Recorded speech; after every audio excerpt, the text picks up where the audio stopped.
Thank you very much. I want to welcome everybody to the forum. I'm Dan Glickman, the director of the Institute of Politics, and I want to welcome some of the most elite and effective political journalists in the country to the forum this afternoon. As you know, that in this presidential campaign season, a lot's going on here. We've been hosting forums with MSNBC here. The series has generated a lot of interest, a lot of crowds, some controversy. That's the way it's supposed to be. In addition to that, we are, in the Center for Campaign Leadership at the University of California at Berkeley, are co-sponsoring a sold-out conference for young people interested in political campaigning, which starts this weekend. It will be going on tomorrow and Sunday. So I hope that this event kicks off a time when we can get people to think about the political issues of our time, as well as the presidential politics which we're all facing. I'd like to thank my friend Susan Page for coming here, who is from the same hometown as I am in Wichita, Kansas, as well as Allison King for coming to the Kennedy School today. And welcome back two members of the IOP family, Matt Bai, who was an IOP fellow, as well as Mark Halperin, who served on the IOP's Student Advisory Committee when he was at Harvard 128 years ago. I also want to welcome an additional panelist. It's a big surprise for us to have Walter Isaacson. Walter, of course, is the author of a very, very well-acclaimed biography of Benjamin Franklin. And Walter has experience at Time Magazine, CNN, and is now president of the Aspen Institute. I want to introduce our moderator for this evening, a very distinguished journalist in his own right, Alex Jones. Alex is director of the Shorenstein Center on Press, Politics, and Public Policy and a lecturer in public policy at the Kennedy School. He is, as I said, a distinguished journalist himself and earned the Pulitzer Prize in 1987 during his tenure at the New York Times. Alex, pleasure to have you. Thank you. Hey, Dan. I was on the Student Advisory Committee of the IOP. So were you really? Yeah, I was chairman of it. Don't say anything. Walter was also on the Student Advisory Committee. It was after Mark, though, about 4 or 5 years after. I'm still young enough that I don't mind people thinking I'm old. It's all happened too fast. That's better. Okay, good. I'm very glad to see you all here. I think that this is wonderful to see on 4 o'clock on a Friday afternoon a group of people out eager to sort of mix it up with a bunch of campaign operatives and journalists who are covering campaigns and all. I think that my sense is, oddly enough, that normally at this stage in the presidential election season, there's a deep morass of boredom. I don't feel that here. I don't feel that right now. I honestly think that the California recall may have enlivened it. I think certainly the issues that are before us and the sort of polarized nature of the country right now as far as Bush and Iraq are concerned, spurs a great deal of interest in the campaign already, which I think is exciting. And we've got 4 people who are very knowledgeable and insightful to talk about it, who are actually engaged in the coverage, and then another who has been at the very top of the food chain when it comes to directing journalistic efforts on this and other subjects. Walter Isaacson, as Dan said, we're particularly eager to say, glad to have you with us, Walter. Glad you could drop in. This sort of reminds me of the moment I saw on the Tonight Show when I was a kid, when Johnny Carson was still running it, and George Gobel was an announced guest. But before George Gobel could come out, Bob Hope walked out, and all the crowd went wild. And then, a few minutes passed, and some other major star walked out, and all the crowd went wild. And so Johnny Carson, of course, canceled effectively the rest of the show to focus attention on these 2 stars. Dean Martin was the other one, and Bob Hope. And then suddenly, unannounced, George Gobel. Some of you are too young to know who George Gobel was, but he went under the name of Lonesome George, and he was sort of the B- C+ range of comedian. He came out, and he had this great deadpan look, and he just walked out unannounced, and the camera went up to him and focused on his face, and he looked at the camera and said, "Did you ever feel like the world is a tuxedo and you are a pair of brown shoes?" When Walter drops in, it tends to have that effect. Please. We're very glad to have you. Now. let me say that the panel, as I say, is a distinguished group. Matt Bai to my immediate left, your right, is a correspondent for the New York Times Magazine, was at Newsweek, covered the 2000 presidential campaign. Mark Halpern is the political director for ABC News. Mark is one of the people who I think is looked to all over, not just in the ABC News area, but in his role as one of the architects of the blog, The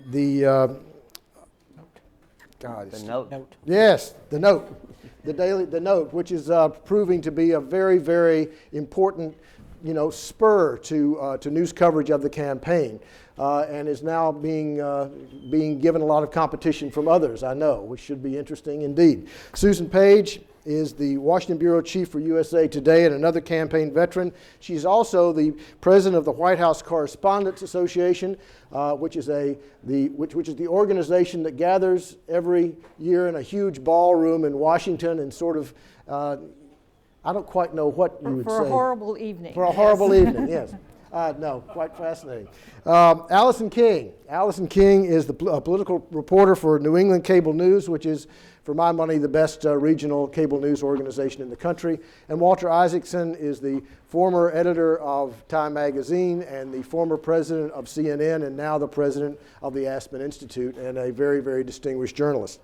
As Dan said, the format is not going to be moderator and panel. It's going to be conversation. I'm going to be asking questions, and people are going to be chiming in. We're going to be talking amongst ourselves for a while, and then we will open it up to you so you can join the conversation, which I hope you will do in a very enthusiastic, spirited way. Mark Halpern, let me start with you. David Brooks, this week, the new conservative columnist on the op-ed page of the New York Times, wrote a column in which he described, he was reacting to a Fred Barnes article in the Weekly Standard that made the argument that the Republican Party had basically trumped the Democratic Party and was the ascendant, not just the ascendant, but the dominant party now. He was using that as a vehicle for making the argument that the Republicans are apt to be in power for a great long time to come. One of the statistics that he cited, 49% of people a decade or more ago described themselves as Democrats. Now it's down to in the low 30s. My sense is that he was trying to make an argument, but he was also, in terms of David Brooks' response to it, really doing an analysis of the candidates, the Democratic candidates, in the reality of the fact that the Democratic Party has changed. The Democratic Party has not been able to get itself together. And he was talking particularly about John Edwards, the candidate from North Carolina, who he said had correctly and shrewdly identified the problem with the Democratic Party as being snobbery. Snobbery. What do you think? Is he on to something there? I think the Democratic Party now is going through what the Republican Party went to after Ronald Reagan. You had several election cycles where candidates talked constantly about Ronald Reagan, invoked Ronald Reagan. They had Bob Dole in 1996 and winning the nomination say in a speech in Philadelphia, "I'll be another Ronald Reagan if that's what you want me to be." And I think this field of Democratic candidates all realizes, and Howard Dean in fact said it the other day publicly, that none of them will be another Bill Clinton. That Bill Clinton was such a big political figure that they need to find a way to succeed without having his skills. What were those two skills? One was actual policy ideas to change the course of the country, whether you agreed with the course he wanted to take the country on or not. None of the Democrats running now, I don't believe any of the congressional leaders, have presented that vision of here's a different way to take the country than Republican presidents had taken it. But the other issue, which goes to this point about John Edwards, is there's no one running who has the sunny personality of Bill Clinton. And while we like to talk about issues and campaign tactics and strategies, it's very easy to argue in recent history, and even going back a long way, that the winner of the presidential election is the one that people like more, the one that people feel more comfortable with. And John Edwards does that better, I think, than almost anybody, maybe than anybody in the field, because he's got good personal skills. But the other issue, and this goes to the snobbery point, Bill Clinton, remember, ran as a Democrat for the nomination, welfare reform, for the death penalty, and then ran the second time talking about parental responsibility, school uniforms, V-chip.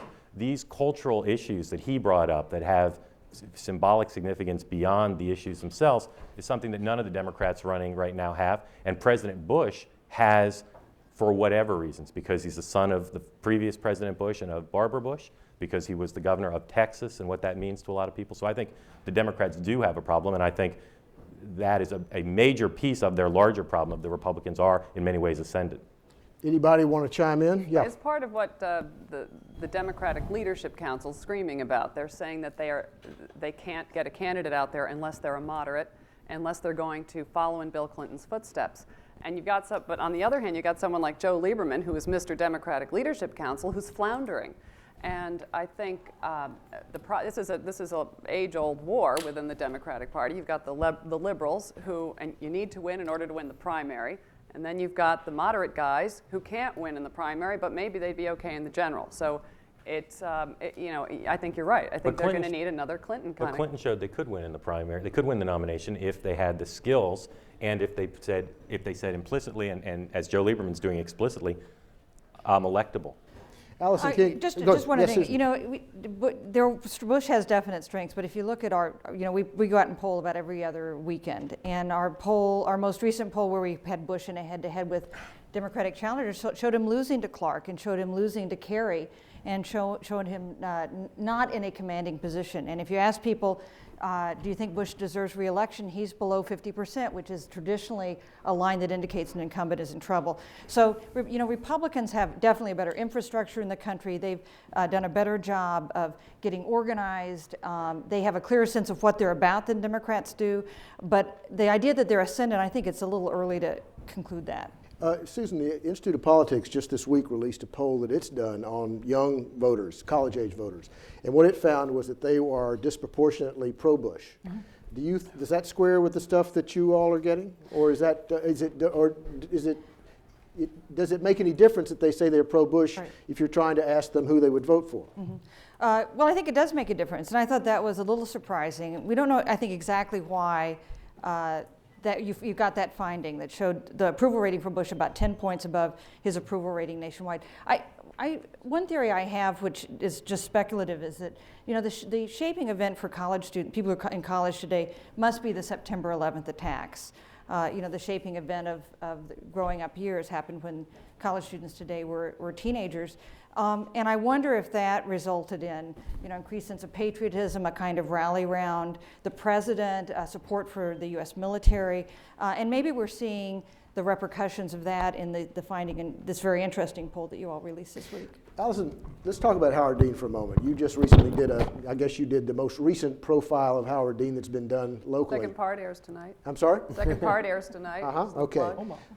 Is he, in his own mind, a phenomenon that is set to run into the kind of merged opposition from the rest of the Democrats? I mean, has he now become the front runner that everybody has to stop? Is that why, according to press reports, he has become the first candidate to start attacking in ads the other Democrats? Well, I think that Howard Dean is, there's no question he's on a roll here, and he's the front runner, and he's raised an unbelievable amount of money. We talked about the internet, for example. The internet has really changed the whole shape of his campaign. And if you ask him about the internet, he'll say, we didn't go after the internet found us. Well, that's not exactly the case. He hired a guy by the name of Joe Trippi to be his campaign manager, who after working on campaigns worked in Silicon Valley and was quite astute about issues relating to the internet. And really, I think it was quite calculated what they did with the internet. And I think it's taken everybody by surprise. It's certainly taken the other candidates by surprise. And now you've got candidates like John Kerry, and all of them for that matter, sort of scrambling to catch up, to try to keep up with the amount of money he's raised on the internet, to start these blogs that have worked so successfully for Dean. No one's doing it as successfully as Dean is. I don't know whether that's because he pioneered the whole thing and he's just got kind of, he kind of captured the excitement about it early on. But there's no question that this is a huge force behind his campaign. The most recent numbers I heard was that Howard Dean has something like 120,000 people who are committed through his internet network to raise money for him. You see what I mean? That number's gone way up, as a matter of fact. Has it really? Yeah. And Wes Clark is next, and then maybe John Edwards behind that. I mean, is this going to be How important is it in this particular campaign? Well, I think that's what no one really knows yet, because it's the first time. You know, what I find interesting when I go to a Howard Dean event is the people that come, the thousands of people that come to some of these campaign events, are not establishment people. You know, when you go to a John Kerry event where there's a big rally, you might see a couple of busloads of union people come in, a busload of students. You go to a Howard Dean event, and these are really regular. There are no buses. These are just people who kind of wanted to check the guy out. And you know, I happen to think that many of them probably discovered him on the internet. And he's really kind of, he truly is bringing in a sector of people who've never been into the political process before. You know, I really think that his method of fundraising through the internet has given him the ability to opt out of the public finance system for the presidency, because he has such a big group of people who have not contributed the maximum to him. So he can go back to them again and again for additional contributions.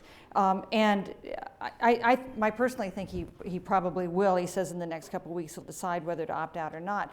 This will be, I think, the collapse of the system that was set up in the wake of the Watergate era scandals. But it's a huge advantage for him, and it's a sign of the excitement that he's generated that the other Democratic candidates have failed to. I think, you know, Alex, I don't think it's surprising. It's an excellent point that other campaigns have now tried to copy his success on the internet, haven't been able to. And it's been interesting to watch, because I think, and this is a gut feeling, there's no scientific support. My gut is that while the internet, you know, while the web will in the next couple of presidential cycles become absolutely more and more integral, and while it's been vital to Dean's campaign, while it has all this immediacy and power, and now we know the ability to raise a lot of money, it is still an organizing tool primarily for a limited audience, a large audience, but an audience that is motivated, angry, maybe disillusioned, you know, alienated, an online audience that lives much of their lives online already. In short, people like the students here and students everywhere, and people who are very much, you know, online. These people don't seem angry to me. Right. You haven't heard from them yet. Give them time. You know, so you know, when Kerry goes out and Gephardt goes out and they all try to sort of emulate Dean, and they put out these blogs and they sign up for Meetup, and Gephardt holds a meeting and 7 people show up and half of them are in the wrong room. It shouldn't really shock them, because I don't think that could work at this point in time for a Kerry or for a Gephardt or you know, for most of the other candidates. And I don't think it's a sign that they're unappealing candidates or that they have no platform. I think it's basically a function of the fact that right now, for conventional politics and conventional audiences, the web is not the organizing tool that it is for Dean, or that it will be in 8 or 12 years. Well, one of the things that, you know, clearly both parties have a sort of an equal spot as far as the web is concerned. At least they both have, there's a rough parity. Where they don't have parity is on radio. Radio belongs to the conservatives. Now the Democrats, the liberals, are trying to find a way onto radio. They're trying to organize. Is it a viable idea? Can it work? And if it does, even if it does work, does it really have any prospect of being an important factor? I'm going to tell you what I think about this, but before I do, you know, as you know well, Alex, we have this ethics manual at the Times, which we're paying a lot of attention to these days. So my views are like purely my own and do not represent the other Times. You can't, you know, attribute them to the Times unless you have the express written consent of Major League Baseball and all that kind of thing. So, because I will tell you exactly, you know, I have thought a lot about this, and I've written about it some. I don't think that the idea of liberal TV and radio, say the mirror image, what people consider the mirror image of talk radio or Fox News, is a very viable idea. And Mark or Walter, who know more about the television business, may disagree and will probably be right. But my sense is that liberals and Democrats have fundamentally misread the appeal of conservative media, because liberals are so used to looking at things through the lens of issues and not of values. They believe that the appeal of a Fox News or a talk radio is all about the issues. Here's a base, the think tanks had the ideas, and then the think tanks fed them to Fox News and talk radio, and the issues got aired, and people agreed with the issues, and thus we're getting beat in this air war. The reality is that talk radio, for instance, is a venue of last resort. That is what talk radio is. It is a venue for people who are alienated from traditional forms of media. They watch ABC, and they don't know what planet Mark is living in. They turn on the news, and they see people. Imagine if you went home, most of you, I'm assuming, you know, from this community or from similar demographic backgrounds. Imagine if you went home and turned on the news every night, and the first 10 minutes of the news wasn't about presidential politics or urban stories. It was about farming and agriculture. And the sports report wasn't about the World Series tonight. It led off with 10 minutes on the NASCAR driver who just died, this past weekend. And imagine if you went to the arts and entertainment part of the news, and instead of getting Bruce Springsteen's latest tour, it was all about bluegrass. And you would say, not, I don't agree with these people, we don't have anything in common. You would say, what planet am I on? This isn't where, I don't care about this. It's a cultural alienation. It drove people to talk radio, not just because they were angry and feeling left out, which is true, but because they could identify. It was a venue that was open to people cheaply, and where a lot of channels sprung up in which people could identify with the value system. And I think Fox News took the talk radio format and basically translated it to television, which is to say it's a different cultural viewpoint. The problem for Democrats and for liberals is I don't think, personally, that most liberal urban viewers are ever going to be culturally alienated from CNN or ABC or NBC or CBS. I don't think that they're ever going to get so frustrated with the coverage on NPR.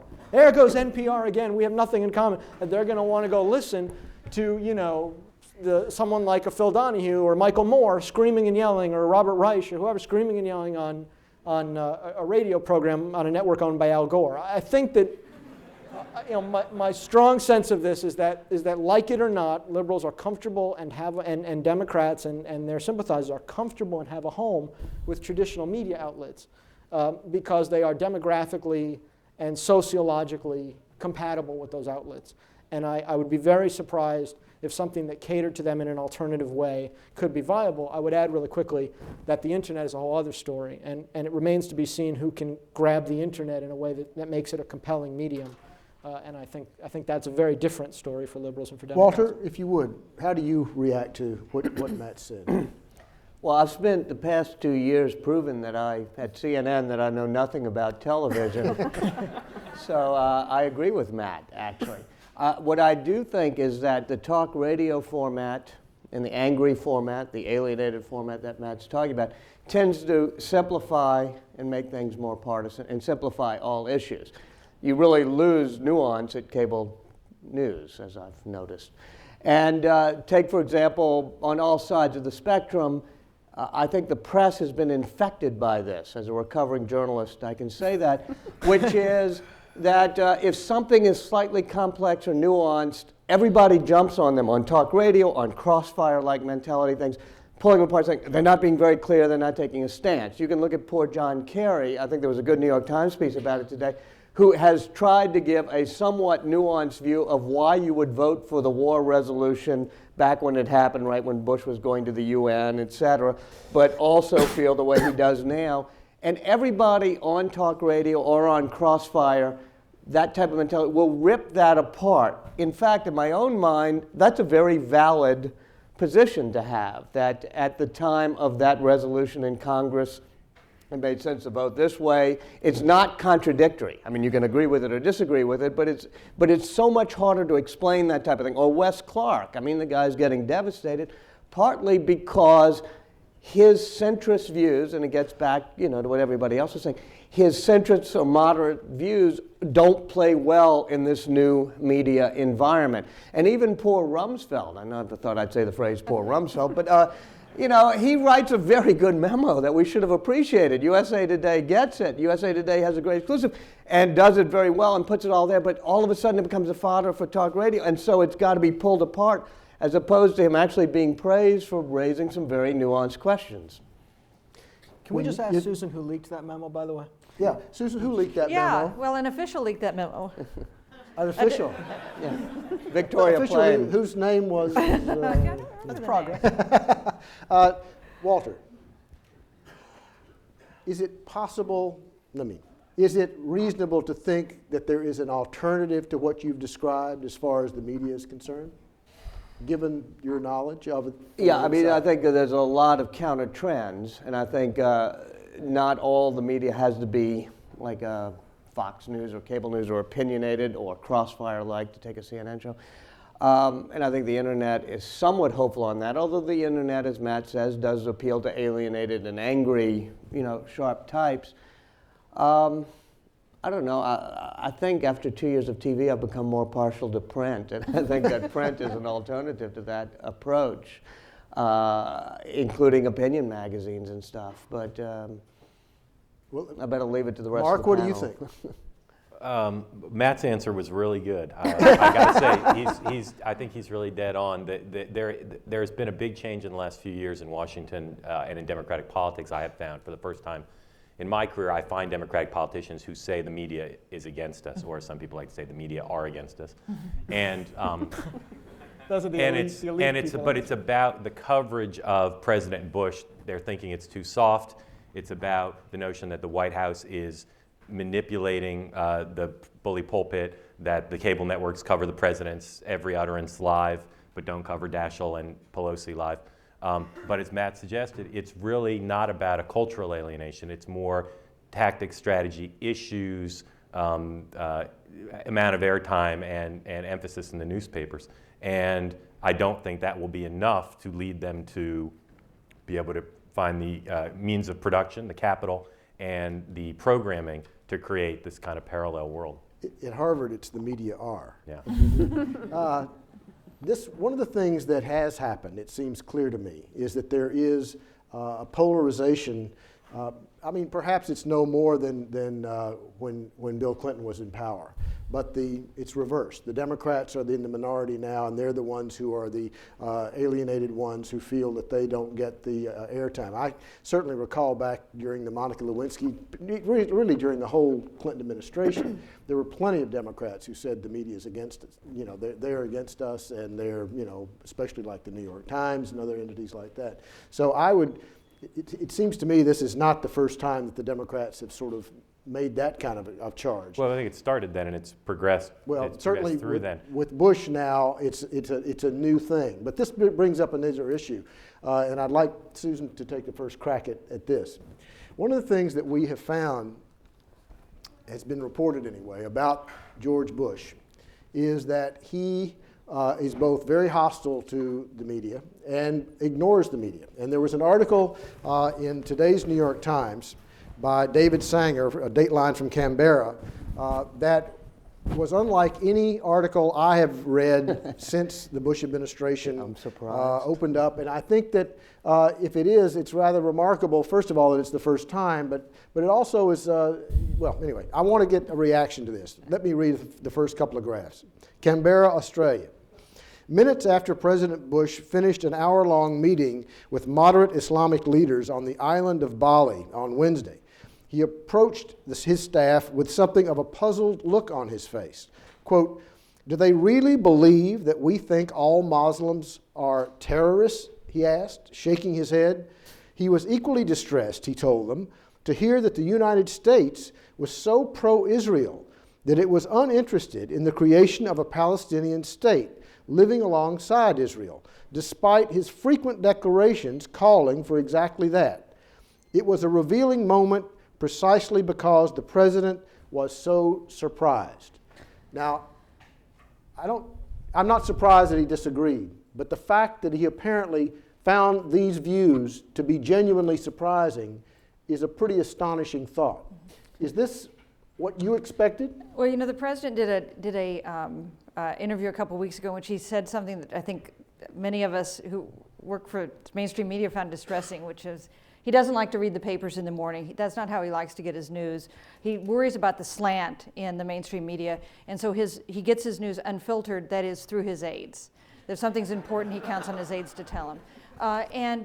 You know, that's a disturbing thing, not only because we want to, you know, continue to sell newspapers to the White House, but because that doesn't seem like the way to get the most full-fledged and honest version of what's happening. So I think that's distressing. You know, it's not only that he says he doesn't read the newspapers, but he's had fewer news conferences than any modern president.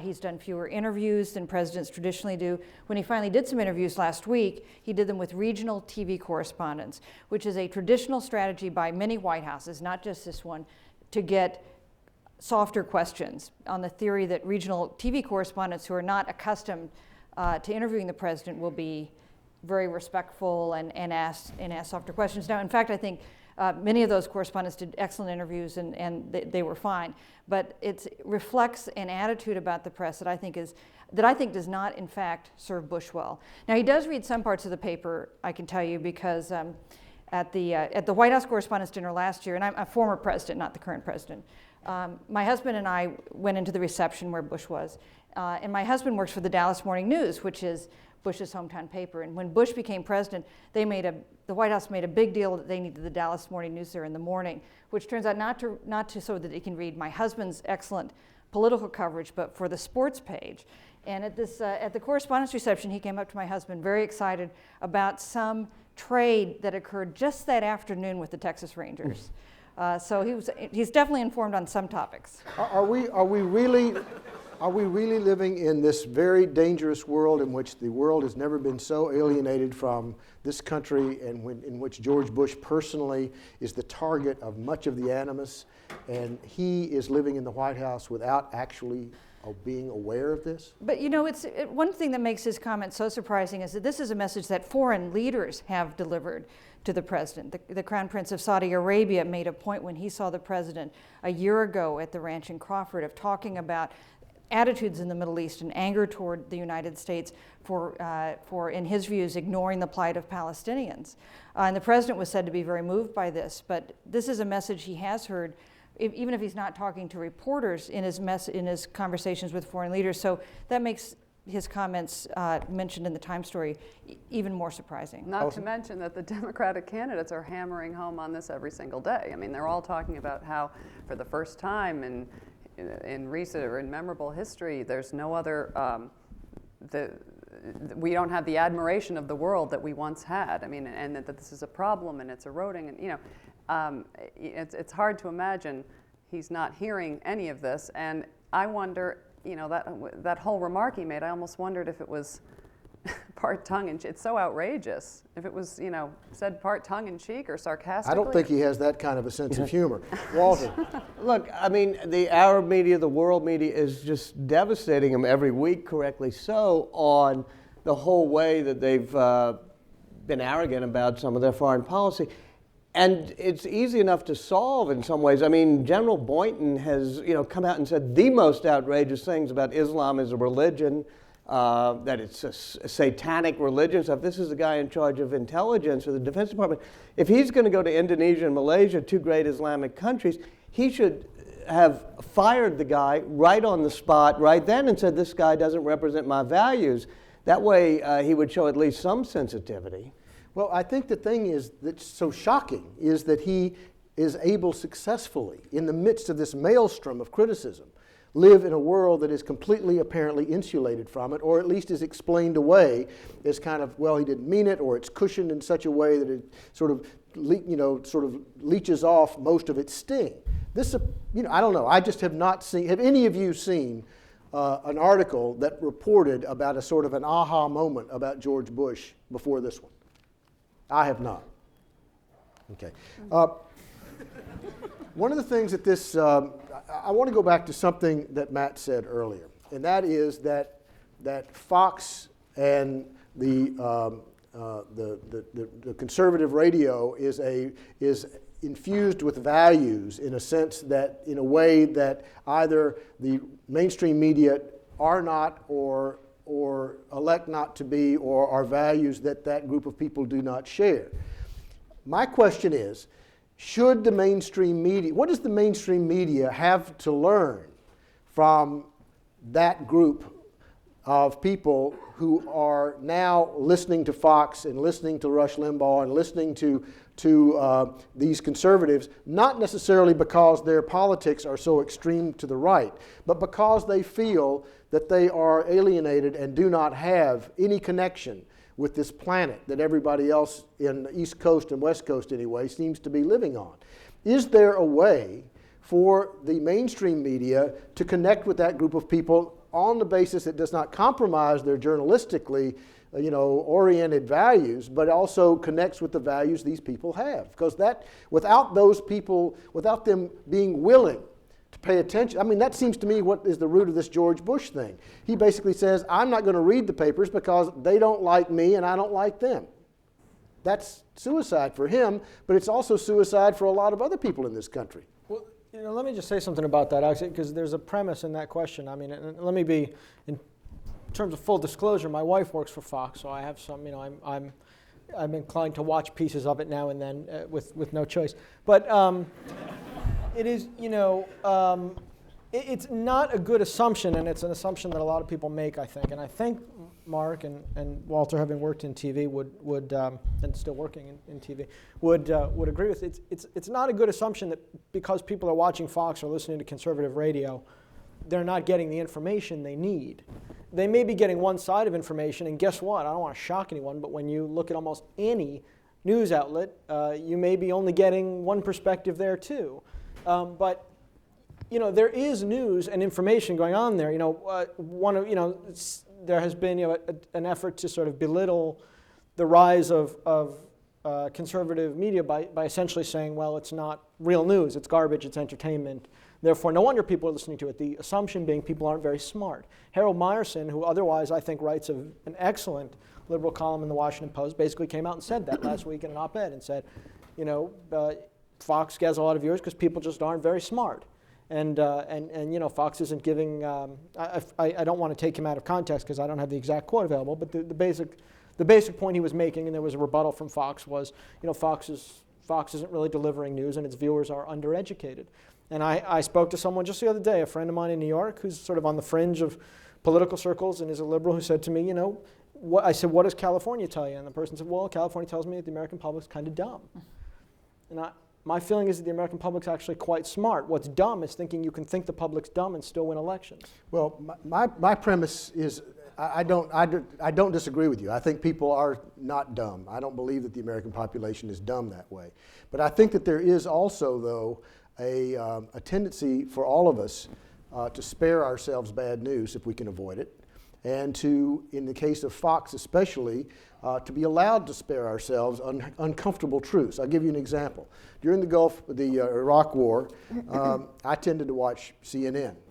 And I was back in my hometown in Tennessee talking to people I used to work with at a local newspaper there.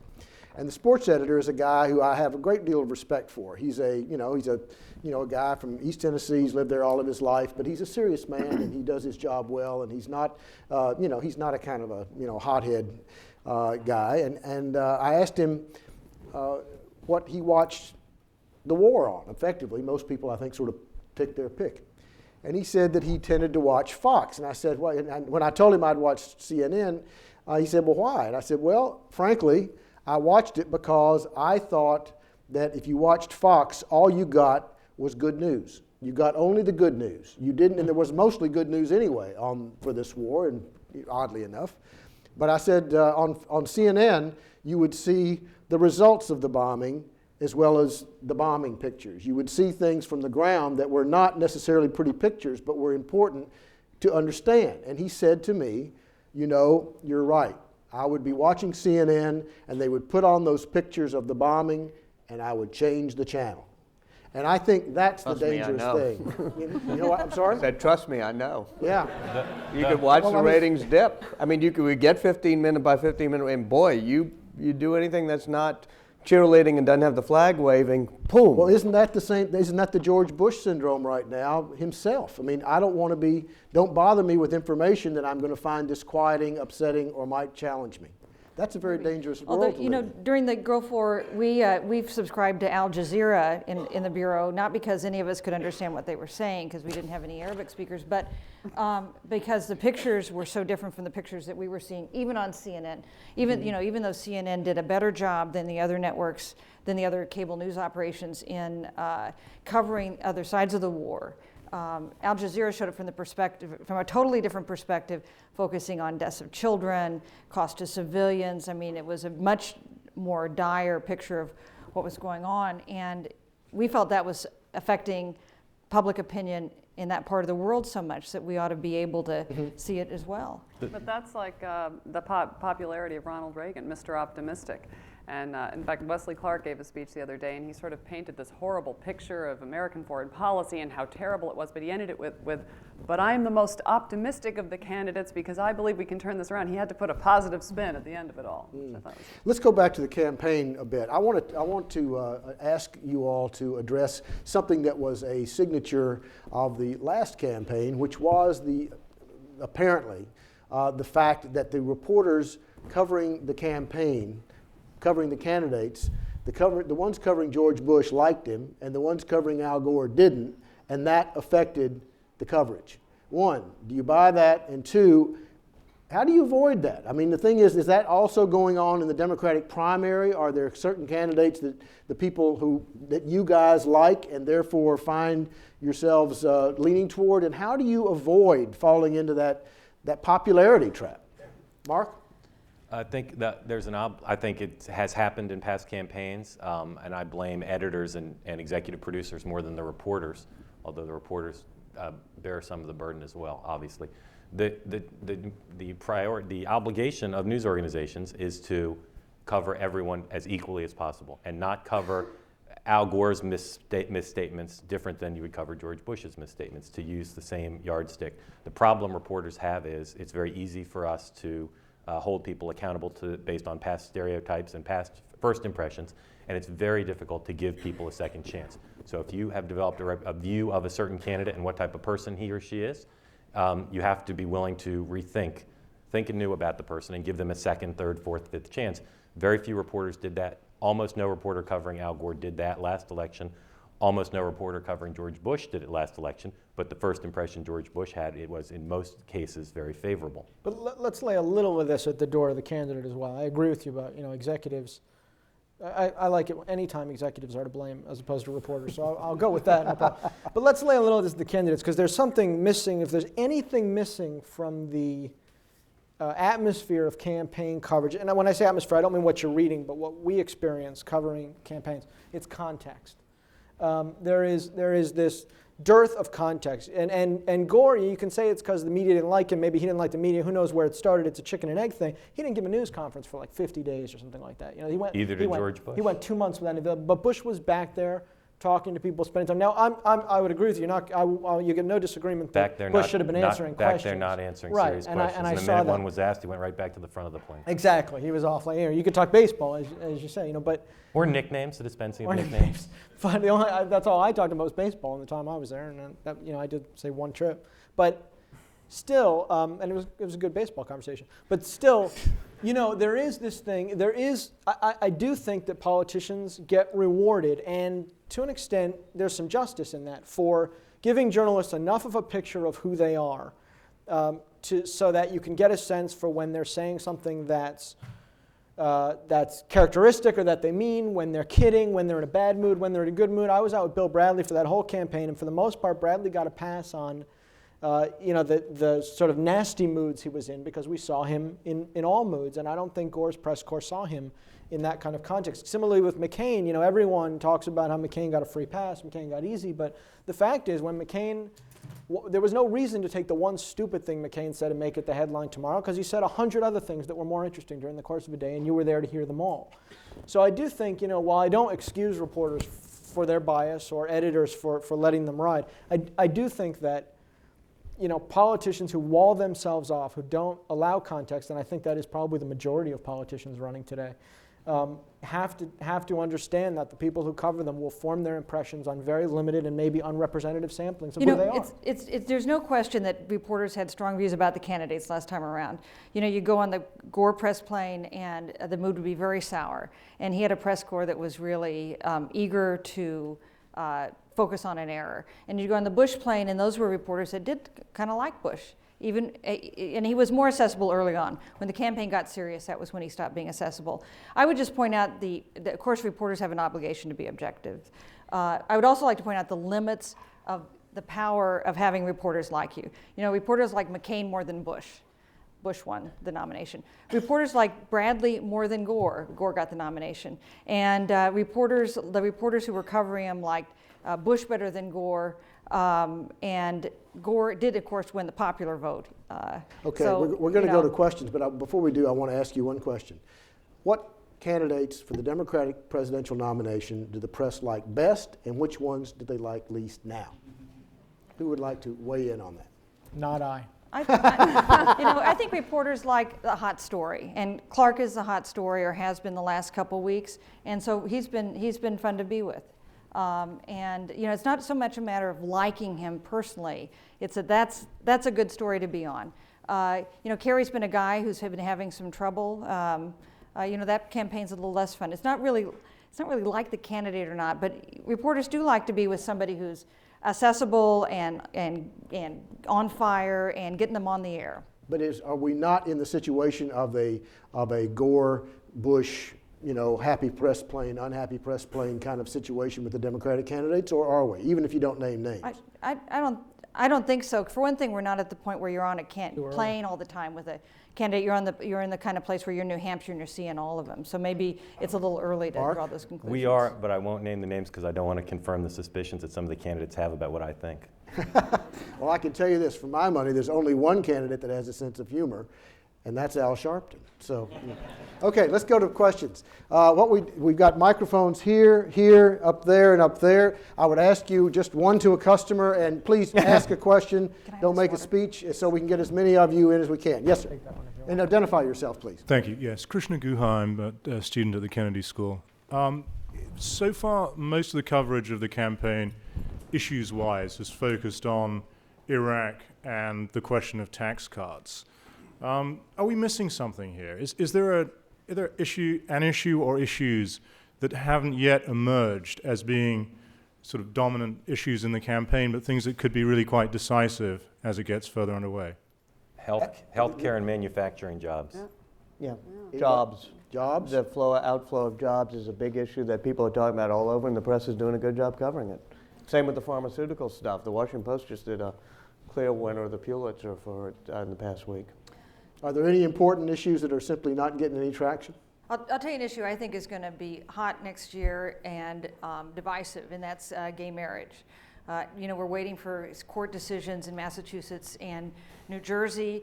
As soon as they come out, if they come out and recognize a right to gay marriage, I think that's going to, I think that social conservatives are ready to seize on that issue, and it's going to replace abortion next year as the issue that kind of splits the nation on the social side. I'll tell you why I don't think that's true, because Vice President Cheney and Mrs. Cheney are as pro-gay rights as any Democrat in the field, and a Democrat who can't push back on that as the leader of the party going in an election year, I think will be really incompetent, which isn't impossible. But well, you may be right and I could be wrong, but Ed Gillespie, the chairman of the Republican National Committee, says it will be in the platform, and I think it's an issue that is so important to the Republican base that despite the Cheney's family situation, it's not to be denied to Republicans. I just want to say, I think you asked, is there an issue that people aren't talking about? As usual, it's the future of entitlements.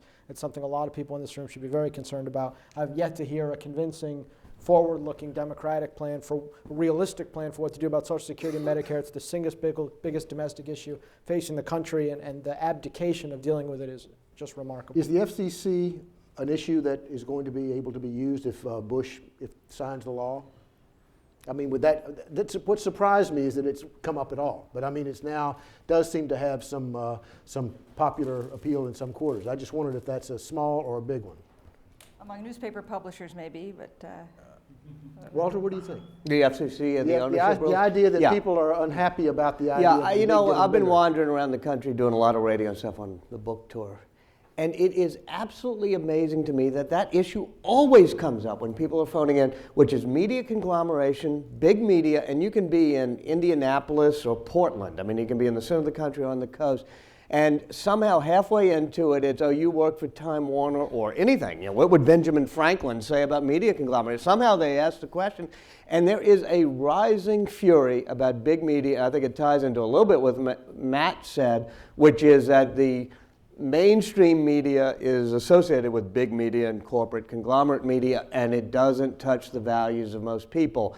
So, I watch John McCain riding that issue, and he's smart to do so. And if I were a candidate, I'd ride the issue of big media conglomeration. Can I ask a quick question about that before I know? All right. Let me just ask very quickly. I'd like to know how it is that the president decided he would do regional media interviews because he believes that the regional media doesn't lay the filter on that the national media is, and therefore is more independent-minded, and yet he will sign. He's chomping at the bit to sign legislation that would enable all those national media outlets to go out and buy up all the regional media outlets. Well, the reporters with whom he did interviews were not from local stations. They were actually from station groups that are big national conglomerations of stations. So and there's media not that much organizations. differential. It was that he thought they'd ask softer questions. Go ahead. Yeah, my name is John Owen. I'm a student at the Kennedy School here. And my question is, and I don't actually have a preference for any Democratic candidate over another. But it seems really curious to me that Edwards has not taken off as a candidate, given his striking, he has this charisma and sunny personality that you've just talked about compared to all of the other ones, something that I think you all have said is very important. And he really seems to have it over Kerry, over Lieberman, over a lot of the others. And so why is his campaign not going anywhere? Who wants Well, it? Allison. one thing that hurts him actually is, despite his good looks, I think he looks very young to a lot of people. He's I guess about 50, but he probably looks about 10 years younger than that. And I think people think, oh, gee, does he have the experience? He's also he's new to the Senate. He doesn't have some of the experience that some of the other candidates do. The other thing is he's the only Southerner, and in some of the key primary states of New Hampshire and Iowa, they don't warm up to a Southerner like they do one of their own. Now, I think Wes Clark's a Southerner, and I think the reason a Wes Clark is now more popular than a Edwards is very simple. After 9/11, we started worrying about security, national security, and terrorism, and you want somebody who's going to protect your family. And I think Edwards is a great guy. I think he wins on the test if he cares about people like me and you, that he's not the elitist side of the Democratic Party. But right now, I still think you're having the fallout of 9/11, and if you're going to pick a Southerner, you're going to pick Wes Clark over John Edwards. I wouldn't rule him out yet. First of all, he's moved up in South Carolina and Iowa. He's still having trouble in New Hampshire. But also, the other thing I'd add to the excellent things that were already said is people haven't heard of him yet. He's still less famous than the psychic John Edward. And there will come a time when the people who are voting on him will have heard of him. But even still in Iowa and New Hampshire, he's not as well known as he will be and as he needs to be to move up. Because right now, even those state polls represent, to some extent, name ID. Yeah, I got to say, if you saw John McCain in October of 99, I guess it was, I remember seeing him for a lunch or coffee, and I think it was October 1999. I've never seen a politician more dejected in my life, man. My issues are getting nowhere. We can't get any traction. I don't know why no one's listening. Maybe it's just the wrong time. We're really early. I mean, 3 weeks later, you couldn't find his book in a bookstore in all of New England. You had to go to Canada or something. We're very early. Great. Up there. My name's Nathan Rosenberg. I'm a junior at Harvard College. My question has to do with people backing away from the mainstream media. Right after the recall, 10,000 people canceled their subscription to the LA Times because the Times did offer opinion. You were talking about the polarization of media, but it seems like more and more people want actually opinion to be separate from the story. It's very difficult these days to find that, though. I read Mr. Isaacson's former baby Time because I think Newsweek and U.S. News much more integrates opinion and such into their stories. So, the president got a lot of legs going to local communities where people feel like there isn't that mainstream spin. So I guess my question is, where do you think people are going to be getting their news from, learning about the issues and such in this campaign cycle? Walter, take that one. Well, Nathan, I think that one thing that's happening is the internet's providing that purpose, which is both unfiltered, or for that matter, you can get any filter you want on it. You can find libertarian or right-wing or left-wing or whatever blog suits your purposes. I also think that the mix of news and opinion has become much more pronounced all over the place, and I think, slightly disagree with Matt, I do think that that's part of the appeal of Fox. And I think you'll probably have a more fractured media. It used to be you had 3 mainstream network outlets and 3 news magazines and that sort of thing. Now you have quite a few cable channels, hundreds of magazines, thousands of blogs, and that sort of thing. And so each one will appeal to a different sensibility or opinion or ideology. I tried, and I won't claim great success, at CNN to carve out the niche of purely reported news. 40 bureaus around the world, the Wolf Blitzer type of people who you don't tune into to hear their opinion, and you have no idea what Wolf Blitzer's political opinions may be anyway, but they're just their reporting. I think that will always be a service some people will want, but having watched it not exactly succeed against more opinionated news in the marketplace, I think it'll be a specific type of service, but won't be the dominant media the way it was 25 years ago when I was growing up. If that type of media doesn't succeed nationally and in individual markets, this country will be much poorer. And there increasingly, Walter's experience, but the experience of newspapers and local television stations is not rewarded as much as opinion or sensationalism or conservatively biased media. part of the problem, as with the LA Times, is there is a perception, and I think in many news organizations it's true, that there is a liberal bias. And I think it's one thing to say we're just going to be straight ahead reporters, but you also have to, in perception and actuality, purge the organization of people who are liberally biased and just become a reporting organization that emphasizes quality and journalism as opposed to opinion. There's got to be some room for that. There may not be as much as the country needs. Let me ask Mark a question, though, because I actually agree with you. But had Schwarzenegger been the same person but running as a Democrat and somewhat liberal, don't you think the LA Times would have done the same stories?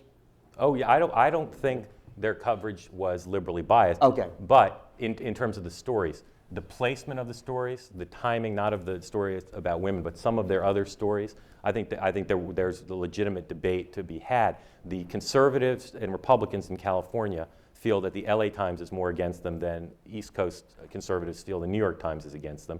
And I think the LA Times has to factor that in making the right editorial decisions, but recognize there's at least the perception on the part of a lot of their potential readers that they are biased against them. I think that also you keep in mind that canceling your subscription is sort of an age-old demonstration of anger as much as it is of permanent severance with the newspaper. I was reminded of the story that Barry Bingham Sr. told me about his paper in Louisville, Kentucky, during the civil rights issues back in the 60s when his newspaper was a civil rights advocating group. And he got a furious call from a guy one day who said, you know, I want you to know that I don't subscribe to your goddamn newspaper, but if I did, I hereby cancel the subscription. So, yes, sir.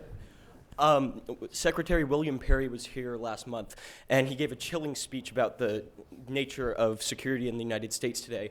And he essentially left the audience with the feeling that the only two candidates that would be viable in an election against President Bush would be John Kerry and Wesley Clark. No matter what other issues were presented, Medicare, gay marriage, etc., no matter the coverage, when it came down to it on Election Day, people would vote for the people who they felt the safest with. What do you think of that? And I mean, do you think exploring these issues, will they have any effect in the election, or will it just come down to what people think, who people think they'll be the most secure with?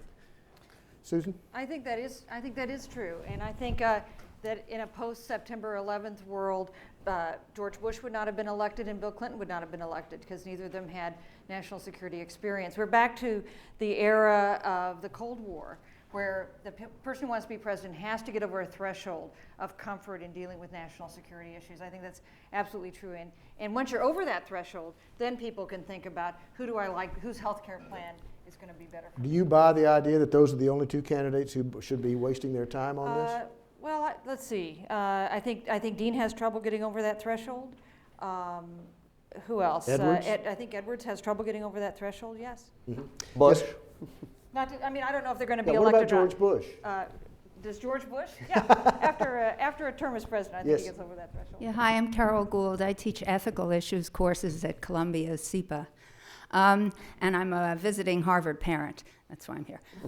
But my question has already been touched on, though a little bit differently from what I'd like to ask the panelists about, which is, again, the growing concentration of corporate control over media, and in particular, especially perhaps television, with respect to CNN being AOL Time Warner and ABC Disney, and NBC is GE or something like that, right? So the question is really about the educative role of the media in this respect, and whether you think that this has in fact impacted the range of opinion that's represented, the range of perspectives, because it seems as though when there are people interviewed, they are very often drawn from both sides are interpreted in a very centrist way, or even perhaps, when Howard Dean seems like a leftist, something's got to be wrong.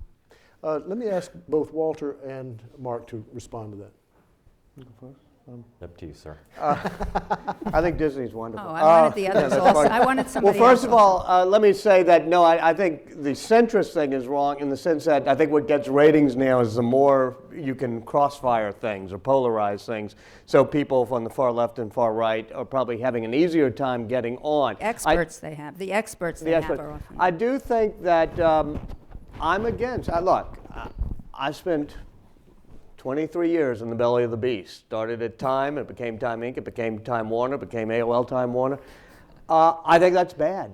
I'll admit it. I would much prefer to work for a purely independent news organization. I think the best thing that could happen is diversity and competition. I actually love the Fox network, even though it's owned by a huge global media conglomerate, because it gives people the right to have a remote control and change the channel if they don't like it. So the best thing you can happen is greater diversity and greater competition. I mean, so I kind of agree with you. I'll disagree with a few little aspects of people saying this, but if I could have taken Time magazine when I was there and gotten it out of this great Time Warner conglomerate, I'd been happy to do so. And I think CNN would be better off if it were independent.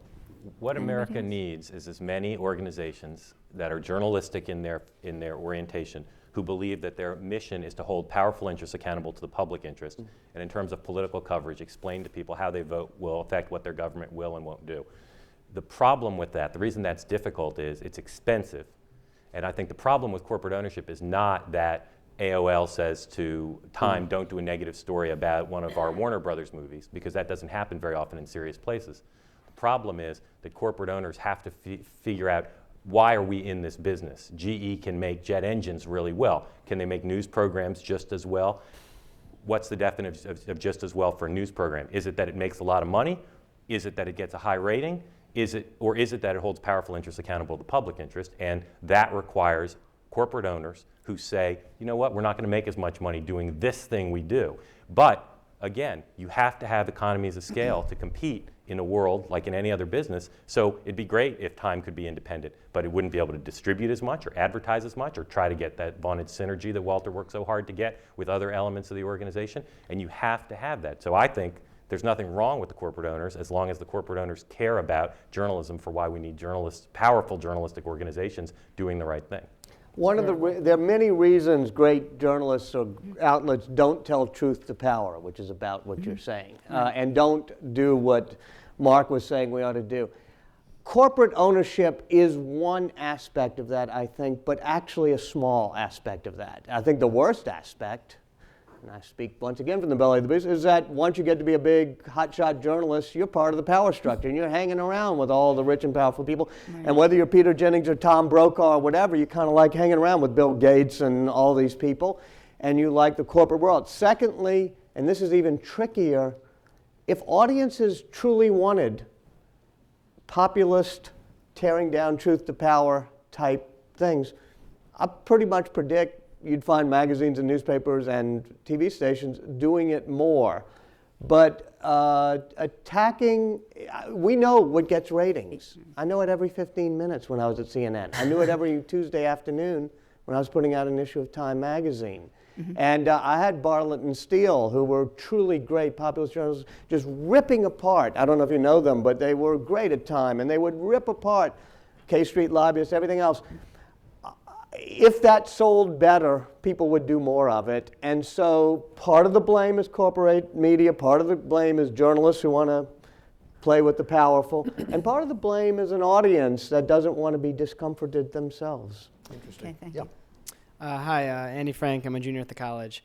This summer, Matt Bai was talking to a bunch of us students about sort of the dearth of ideas. And, here's where something comes back at me. That no, it'll be all positive. I didn't tell you to steal anything. We'll talk about that later. I was talking about the dearth of ideas in the Democratic Party, and I largely agreed. And I was quite interested to see the piece on John Podesta's think tank in the recent New York Times Magazine. I thought it was a very excellent piece. The one thing, however, which I thought that he talked about, but no, leave it at excellent. but didn't really make a value judgment about. Maybe this is hasn't come about yet. Journalistic things, whatever, is whether the think tank is going to be sort of hijacked by the Democratic establishment, whether it's just going to become another sort of chop shop for getting people on media shows, or whether it's just going to be single issue things. And I was just wanted to know your personal opinion, maybe seeing how the story's been going and the such, about whether it's going to be viable in the long run or whether it's going to be sort of hijacked. I don't know the answer. I mean, that's the thing. I grabbed the story at a moment. I don't know how it ends. And the single worst thing we do as a family of media is to predict how things will end, and to become, to venture into the world of punditry, because it's so easy to do now. So, the short answer is I just don't know. But I think as I said in the piece, I think that's the critical question of success, and I think John Podesta, who's running that group, knows that's the critical question of success for anybody within the Democratic or liberal establishment now that is trying to think differently or unconventionally about the party, is can you re-energize the idea base? Can you get people who support the party to think unconventionally, even to their own detriment, because you're talking about some very powerful interest groups? Or, is your sole job is the notion that, all you need to do to compete with Republicans, all you can do is shout louder and turn up the volume. There's a little bit, I've likened this a little bit to, a kid who says, my grandparents don't like rap music. Hang on, let me turn up the volume. Now do you like it? Well, that's not, I don't think that this is an issue of marketing or getting it out in more effective venues. I think there's an alternative to Republican policy and a Republican agenda that's being abdicated right now. And I mentioned the issue of entitlements and others. I mean, these are issues where the party in particular has taken to looking backward. And I think what John Podesta and some others are thinking about is how to take those issues forward. And whether or not they succeed is anybody's guess. My name's Greg Wilson. I work here at the Kennedy School. In September, the Washington Post released a poll that showed 70% of the American public thought that Saddam Hussein was somehow responsible for 9/11. And in October, the New York Times published a study that was made about the President Bush's tax cuts and public awareness about those tax cuts. And the author of the study said that we've reached an era of unenlightened self-interest, where the public had no idea about his tax cuts, but they supported them anyway. I guess my question is, has American journalism failed our democracy? Susan, That was an easy question. USA Today Yeah. is, USA Today does polls and really tries to keep tabs on what people are thinking, and it is also, has the largest single circulation, I think, of any That's newspaper. So what do you respond to that? Well, I'll tell you, has American journalism failed democracy? Well, I hope not. We can always do better. I guess I wouldn't say I think that's a true story, although a true judgment, although of course we could do better. I'll tell you something interesting. I spent most of last week in Wisconsin interviewing swing voters for a piece that's going to run next week. And we talked to many voters who voted for Bush. And not one of them liked his tax cuts, because they've actually, now that the tax cuts are passed and beginning to come out, they're not seeing any effect in their own paychecks, because the tax cuts for middle income and blue collar families, they were not cut in a big way. The big cuts were for more affluent people. And so they had formed a very strong opinion about his tax cut that was different from the one they had during the campaign. One guy said to me, I haven't seen anything in my paycheck, and that was part of the deal for me voting for him. So in that way, I think they are enlightened about tax cuts. The connection between Saddam Hussein and the September 11th terrorists, I think that's disturbing. On the other hand, Dick Cheney continues to assert that that's true. Although But George you don't Bush, hold him accountable when he says that. We could not write more stories about his comments and Bush's subsequent comments, and the fact that intelligence agencies say they have not found a connection between them. Walter, thank you. Yes, up here. I'm Ted Bogosian, MPP from too long ago. I wonder if you think that New Hampshire will enjoy its preeminent spot next time around. It seems to me that District of Columbia moving its primary up, others backing right up to the week after, mean that New Hampshire won't go first next time. What's your opinion about that? And that's what we need, the District of Columbia choosing the Democratic presidential candidate. Imagine. Matt, I'm the wrong person to ask about that. I think New Hampshire will hang on to its lead in 4 years. The question is, in 12 years, where's it going to be? Or, well, here's another parenthetical question for this season. Now we've got, some people backing out of Iowa, some people backing out of New Hampshire, some people backing out of South Carolina, and so forth. And the assumption, I guess, is that X will win here and Y will win there and Z will win over here, and they'll offset each other.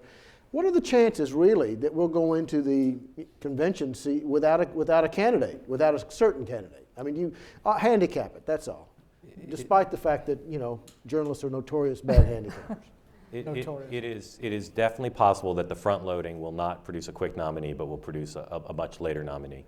And it's definitely possible there could be a brokered convention. The reason that Iowa and New Hampshire matter is because 25 political reporters say they matter.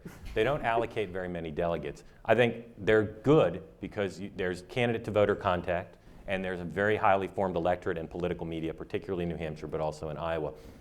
At some point in the nominating process, the leaders, the people who are allowed to continue to run and answer questions besides when are you getting out of the race, are the people who accumulate delegates. But in the beginning, it's about wins and losses. I have been a very strong advocate of saying, let's do it about delegates the whole way. Let's treat winning in Iowa and winning in New Hampshire a little bit more important, but this notion of these endless quotes in the paper from Iowa political scientists as if they know anything about what happens after Iowa, saying there's only 3 tickets out of Iowa and there's only 2 tickets out of New Hampshire. I think the whole country should get to play a role in the nomination process. I think the whole country, and I recognize that the father of the Secretary of State of Iowa is here, so I'm watching a little bit what I say. But I think that the whole country should get to play a role, and Iowa and New Hampshire should get to play a special role because they have an informed electorate. But I'm losing my attempt to try to change people's perceptions of this, and I think New Hampshire will winnow this a lot. It may not winnow it down to 2 or 3. It may winnow it down to 5 or 4, but it will winnow it a lot because most news decision makers remember Ed Muskie crying or having snow on his face and remember Bill Clinton and still think those states deserve a special place in our national political nominating system, which I do, but not to the extent that they do. I tell you, I love Iowa and New Hampshire. We will rue the day that we start out in big states like California or New York. You don't have to start there, though. Well, you can still start in Iowa and New Hampshire. You just don't force people from the race to not let them try to appeal to the people of South Carolina or California or New York or Pennsylvania. You know, I don't think we're going to, there's some people who will not be forced from the race. Gephardt will be forced from the race if he doesn't win Iowa because he's staked his claim in Iowa. If he can't win in Iowa where he's been campaigning since 1985, then he should not be president. And Dean and Kerry will be forced from the race if they can't win in New Hampshire because that's where they have staked their claim. John Edwards does not have to win in either of those places, and neither does Wesley Clark. They have the time to go to the February 3rd primaries and later ones to show that they can win someplace. But I got to say, I am, this is my 7th campaign, and I have come around to the opinion that Iowa and New Hampshire do a service because they hold these candidates to a standard that they are never held to again. We'll take one more question right here. Cool. Sorry. Hi, my name is Tiana Suber, and I'm from Emerson College. Trying to get an A in my journalism class. But I wanted to ask, you said that young voters have become pro-Bush, and you thought that it was because of, or maybe because of the September 11th events. I was wondering if you can elaborate on that, and I was wondering if because of the 9/11 events, would they become more anti-Bush than pro-Bush? That was my question. Susan? You know, it's not that I have a highly thought out and reported out perspective on this, but in looking at the results of the Harvard Institute of Politics poll, it occurred to me that's one possible explanation for why campuses were trending Republican and very supportive of Bush. And you know, one effect it could have, you know, young people tend not to go out and vote. The voting rate for young people is about a third of young people who are eligible to vote bother to go to vote, which is the lowest of any age group. So it matters not so much, I think, in this particular election in 2004. I do think it could matter in the, you know, in an election 20 years from now, because in some ways I think the political inclinations that people have set in college, they tend to hold for the whole rest of their lives. I think you certainly see that with New Deal voters, people who came of age during the New Deal, and you see that with baby boomers who came to age during the Vietnam War period. Listen, we're out of time. I'm sorry to say. Thank you all. Allison, Susan, Mark, Matt, thank you.